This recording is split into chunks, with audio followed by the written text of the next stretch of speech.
Hello there, boys and girls. Here's what we're going to do today. I'm going to go through this paper for you here. This is the Pemberton Unit Exam number 2. We're going to go through it, then we're going to grade it. I haven't done this for, I don't even remember doing this. I don't know if I've ever done all these problems or not. So, man, we're going to see how it goes. So, first of all, first one, check this out. We need a common denominator. It's not equal to anything, so we can't eliminate the denominators. We just have to get a common denominator, which is going to be 18. So this one's going to be 6x over 18 plus 10x minus 5x. So I multiply this one by 2 over 2, this one by 6 over 6. It's 18 right there. So let's see here. That's going to be 11x over 18. Oh, man, that's just beautiful. Okay, next one. Now this one, what we're going to do is we're going to multiply both sides by, ultimately, really, what we're going to do is multiply by 12 over 12. But check it out. We're going to do 4 over 3, 4 times 3 over 4 times 3. Here's why. The 3's reduce over here, look. Actually, I'm just going to do 4 over 3. And the 4 over here reduces. So what you're left with is 3x minus 6 equals 8x plus 20. Then you can get everything on one side. So we're going to move the 3x to the other side. We're going to get a 5x equals negative 26. So negative 26 over 5, or negative 5.2, I think 1/5, yeah. And this is, sorry, this is 11x over 18. All right, there we go. Looking fancy so far. All right, next up, Buttercup.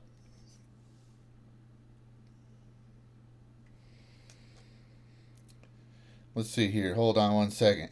All right, there we go. Sorry about that.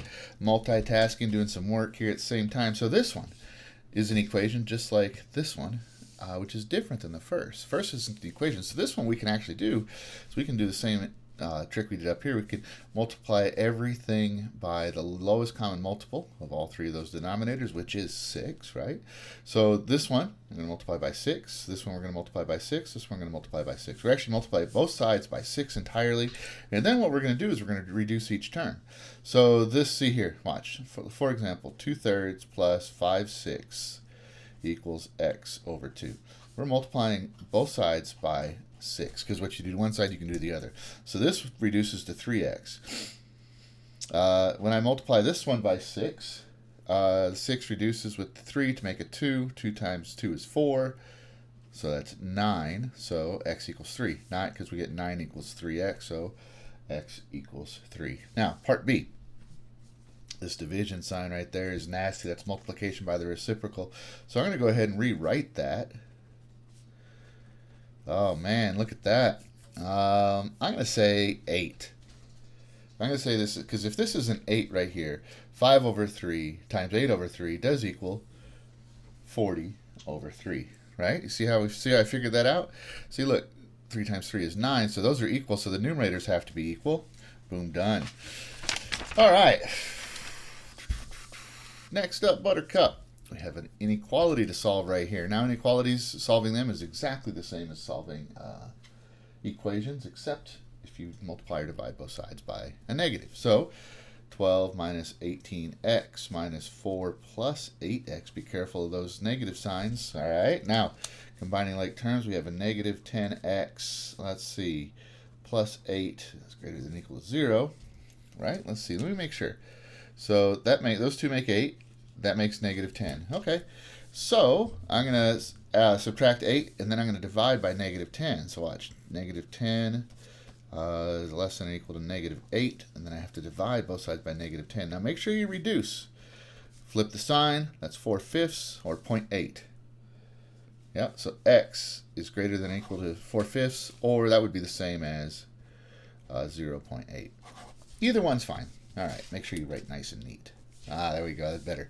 Okay, next up, Buttercup. Solve this inequality. All right, so this one, what we're going to do is we're going to multiply both sides really by 35. So this one's going to be equal to 14, because look, it's going to be 5 times 7, right? Over 1. The 5's reduce. Here, 5 times 7. The 7's reduce, so you're going to multiply that 10 minus 25x. Another negative. Dang it. So we're going to subtract 10 from both sides. So we're going to get negative 25x is less than or equal to 4. And then we're going to divide both sides by negative 25. 4 over 25. There we go. Boom, done. Okay. Next up, Buttercup.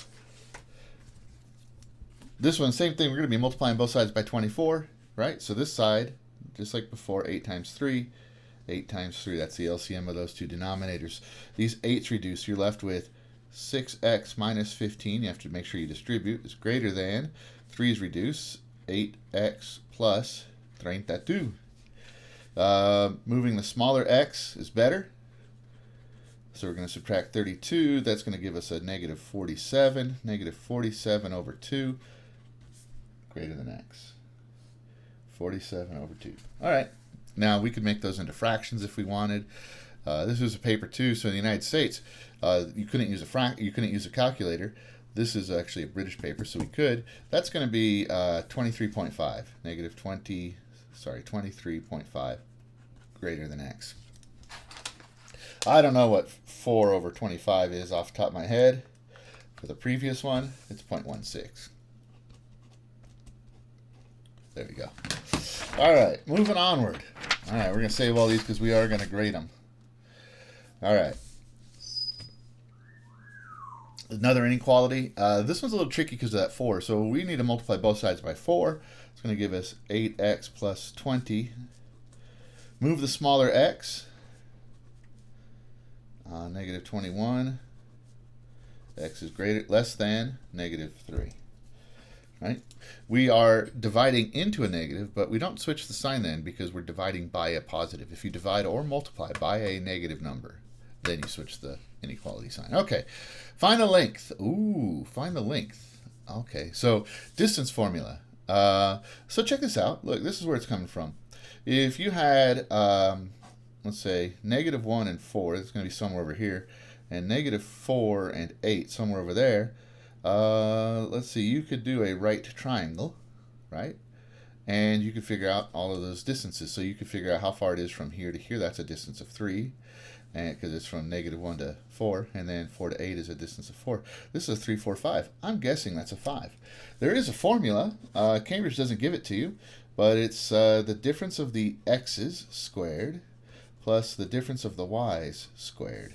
And that basically comes from the Pythagorean Theorem. So the distance from here to here, so that's going to be negative 4 minus negative 1 squared plus 8 minus 4 squared.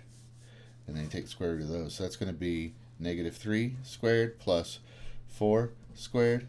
So that's going to be square root of 9 plus 16, which is 25, which is just 5. So boom, done. We were right. Man, it's funny how these problems numerically, they almost always work out to be super easy. All right, number 9. Line passes through 2 points. Write the equation on the line. So look, we need y equals mx plus b. Now this one's actually easy. That's your y-intercept. So I already know that's 5. So all I got to do is find my slope. The reason I know that's 5, the y-intercept is 5 because x is equal to 0. If x is equal to 0, you have your y-intercept. So all I need now is my slope. So let's see here. Let's do 5 minus 8, 0 minus 6, negative 3 over negative 6. That's 1/2. So y equals 1/2 x más 5. All right. Find the coordinates of the midpoint. Wait. Find the coordinates of the midpoint. Okay, of these two. Okay, so midpoint is this. It's x1 plus x2 over 2, y1 plus y2 over 2. It's a coordinate, see? So x1, x2, that makes 8 over 2, which is 4. And then negative 5 and 9. Negative 5 plus 9 is equal to 4 over 2 is 2. 4, comma, 2. Man, just killing it today. Killing it. And fuego. Okay, here's an ugly one. Write down the equation of the line that passes through B and is parallel to y equals 2x plus 7. So first thing I know is it's parallel, so it's going to be y equals 2x. So I have to figure out, oh, I didn't read this clue right here. I have to figure out the y-intercept. It says the distance is 7. If this is 3, then a distance of 7 would make that negative 4. Man, killing it. Okay, find the coordinate of point C where this line crosses the x-axis. So here's what I know about that point. Right here, this equation right here is y equals 2x minus 4. And this is going to be a number for x, comma, 0. So all I got to do, put a 0 for y, and then I got to solve. So I'm going to add, it's going to be equal to 2. Right? So 2, comma, 0. All right. So for this one, it says we have a right triangle.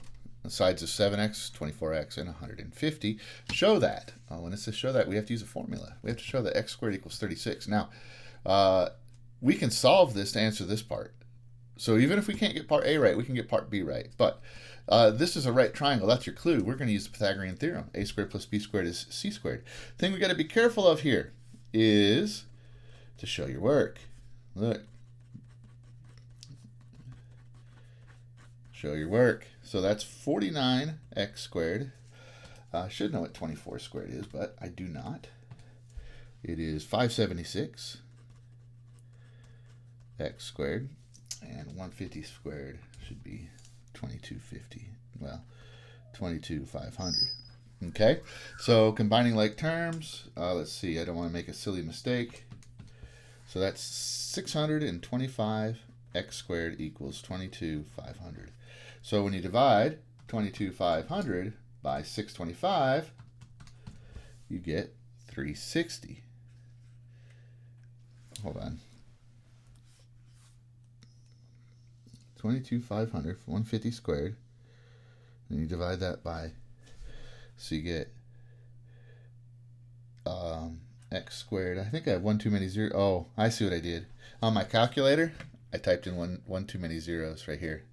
X squared equals 36. I was getting a little confused. This is correct, but what I typed wasn't correct. So there we go. There's, I don't even know why it says answer, because this is your answer right here showing all your work. Now here's the deal. When you solve this, you figure out that x equals 6, right? So x equals 6. So this is a 42. I shouldn't have to use a calculator for this, but so the perimeter is 42, 144. Plus 150 is 336. Now it says centimeters, so we don't have to write it. So add these three sides together, you get the perimeter. All right, next up, Buttercup. Oh man, I already did some work on this one. Dang it. Okay, the top of the desk, 1.4, 0.8, and we got a quarter circle over there. So check this out. The way I'd do this is I'd figure out the area of the rectangle plus the area of that quarter circle, which is 1/4 pi r squared. The reason it's 1/4 is it's 90 degrees out of 360, and the reason I know it's 90 degrees because it's a rectangle. Man. So 0.8 times 1.4 plus, let's see, now the radius is 0.8. You see the radius is 0.8. So 0.8 squared pi over 4. Plug all that nonsense into our calculator here. Let's see here. Let's see. You guys should be able to see that now. 0.8 times 1.4 plus 0.8 squared. Let's see. Where did pi go? There it is. Times pi. Let's see. Divided by 4. We should get it. Oops. I hate when that happens. 0.8 times 1.4 plus 0.8 squared times pi divided by 4 equals 1.62 centimeters or meters squared. Oh yeah, okay. I was checking my unit. It says meters squared. These are all meters, so we are a-okay there. Okay, now this one's tricky. I printed this paper out yesterday and was helping some students with it, so that's why the writing's here. But here's why this one's tricky. It looks like this is one piece of wood right here. And like the black sides, the black things are the boundaries of the wood. But that's not the case. And the reason you know that's not the case is it tells you how many pieces of wood there are. There are 8. So there are 1, 2, 3, 4, 5 horizontal pieces, right? And they're all 3.5 meters long. There are 2 vertical pieces, 1.5 meters long, and you have this diagonal piece, which you're going to have to use the Pythagorean Theorem to figure out. Now the question says, what's the total length of wood? Well, we said we have 5 horizontal pieces. two vertical pieces, and this one right here. This part right here, which is going to be the Pythagorean Theorem, which I had already written out. It's a squared plus b squared equals c squared. So this is a squared, this is b squared, right? A squared plus b squared. You got to take the square root, a squared plus b squared. So that's going to be whatever that turns out to be. Right? Now let's figure it out. Let me see here. Trying to get it all on the screen. There we go. There, man. Phew. 5 times 3.5 plus 2 times 1.5 plus second square root 1.5 squared plus 3.5 squared equals 24.3. 24.3 meters, correct, to three significant figures. Almost done. Okay. Here's the tricky stuff right here. Here's the tricky stuff. All right. All right. So now, number 15. We got a semicircle. So it's a half circle right here. And the reason I know it's a half circle is it says so right there. So this is half of a circle. Diameter is 6, so the radius is 3. And the sides of this rectangle are 6 and 8. So we have to figure out what is the perimeter of this shaded area. Well, for the perimeter, we've got all the outside, right? So we have 6, 8. This is 6, right? So we have 2 6-centimeter parts, 1 8-centimeter part. Now check this out. If that's 8, and this is 6, this is 1, and this is 1 right here. This is 1, and this is 1. So plus 2, right? And now we have to figure out this. This is half of the circumference of the circle. So the circumference of the circle is 2 pi r. We have, 2 pi r, and we have to take half of it, so it's just plus pi times 3. Do you see? 3 pi. Because it's the radius is 6, or the radius is 3, not 6. So 2 pi r. So reducing 2 pi r, and just make sure. Here's the circumference of the whole circle, right? We have half of the circle, so pi r.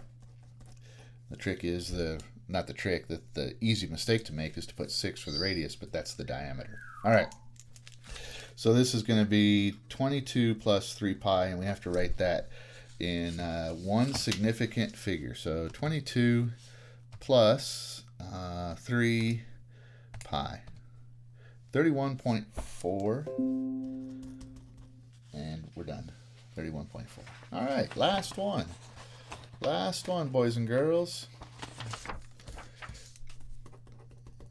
All right, so this one, I would go with what the diagram had this marked as 125 centimeters. The problem says 12, so I would just use 12. It's a typo in the book that should have been fixed, but anyway. So what we have is we have a sector, OPQ. OPQ, that's the big one. Radius of 12. Angle is 50 degrees. So this angle right here, POQ, angle POQ is 50 degrees. And we have to calculate, first we have to calculate the area of the shaded area. And we're also told this sector. So look, pictures, good. Look, here's the area. If that's 50, and that's 12, and we take that and we subtract the small one, which is 30 with a side of 6, that's how we're going to figure out the shaded area. These pictures will keep you from getting all like wonky in your work. Also lets you go back and review your work quickly, and when you take the real Cambridge test, whoever's grading it can see that you had proper thinking. So first of all, the entire circle from which this big sector right here came from would be, the area of it would be pi times 12 squared. But we don't have the whole circle. We have 50 degrees out of 360. Do you see? Now this one, the smaller one right here, it would be pi times 6 squared. But we only have 1/12 of that one. Do you see? So, this is really a paper 2 question. In the United States, we would not be allowed to use a calculator, and we'd end up probably leaving our answer in terms of pi, which we can do. This would be, well, anyway, if it was in the United States, this would reduce like super easy. So let's go ahead and do this. times 144 times pi. So this one is 62.8. Now look, I'm keeping this number in my calculator, okay? I'm not going to do my calculation with the rounded number. So I'm going to subtract, let's see, 1/12, because 30 out of 360 is 1/12, times pi times 36. So I got 53.4. 53.4 centimeters squared. Now, for the sake of time, I'm not going to check that twice. If I was doing this test on my own, I would check that calculation twice. I would enter it into the calculator in a different order just to make sure. Now, we have to find the perimeter of this whole thing. So the perimeter of POR, so POR, and then it says SOQP. So the outside of the whole thing. So the way that's going to work is it's going to be the perimeter of the big sector, right, with the 50 degrees and the radius of 12, plus the perimeter of the small one. Radius is 6 and the angle of 30. So this one is, it's 50 out of 360 times 2 pi r, right, 2 pi r. So that's going to be 2 times pi times 12 plus 30 out of 360 times 2 pi r, 2 pi times 6. So we're going to have 20. So this one right here, let's go ahead and do it. So we have 12 pi times 50 divided by 360. All right, 5.2. And then plus, let's see here, 30 over 360 times 12 equals, ooh, I think I messed up right here. This is wrong. I see my mistake already. Look, oh, you guys couldn't see. I apologize. I put 12 pi instead of 24 pi. It's supposed to be 24 pi. So I'm going to do this again. All right, here. Now you can watch my work. 50 divided by 360 equals, okay, now I don't need to write that down. I can just keep it right there. Times 24 pi equals 1.04. Let me make sure this is right. Yeah, 1.04. And then something's not right. There's something wrong about this. Hold on. Oh, duh. I totally screwed this up. Man, I was getting in a hurry because video is taking a long time. All right, let me back the truck up. Look, that part I calculated is this, not the 12 plus the 12. So, duh, plus 24, because 12 and 12 equals. Okay, now we're cooking with gas. And then plus another 12, 6 and 6 plus 12 equals. And then plus this part right here, plus 30 out of 360 plus 12, no, times 12 pi. 40.18. All right, so I'm going to do that one more time because I am not confident in my answer there. So let me back up. Let me explain where I messed up. Here's where I messed up, and this was an honest mistake. I was just doing the two curves because I was worried about calculating those two curves. So here, let me do my work over here. Let me start over because I'm not confident in my answer. So look, here's what I got. I've got this part. So I've got this side and this side. That makes 12 and 12 for the two sides. And then the curve, which is going to be 50 degrees out of 360 times the perimeter of that circle, which would be 2 pi r, which would be 24 pi. So I got that part. And then for the small one, what I've got is got 6 plus 6 for the two sides, plus 30 out of 360 times 12 pi. So I need to figure out what those two things are right there. So this is 24, and that's 12.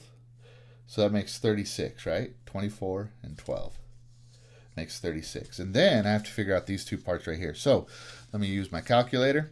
50 out of 360 equals times 24 pi equals, right? So that's 10.47. That seems really strange. That's not what I got a minute ago. Okay.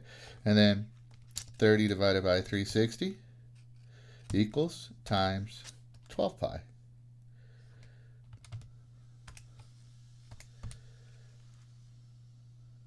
Huh, that's weird.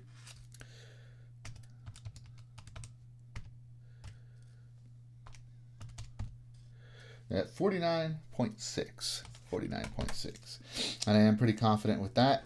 Now, I would do this a different way again on the calculator, just to make sure. But let me back up. Since I messed this one up, let me make it really clear. We have to find the area of the perimeter of, well, there we go, of this part. From here to here. From there to there. So that's 12, that's 6.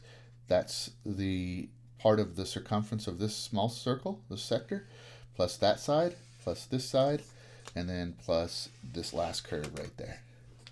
All right, so that's what I did over here. We got the two 12s, the two edges, and we got the two 6s, the two edges, and then we've got this curve, and we got this curve. Plug in my calculator, done. Man, took a while. You guys are awesome.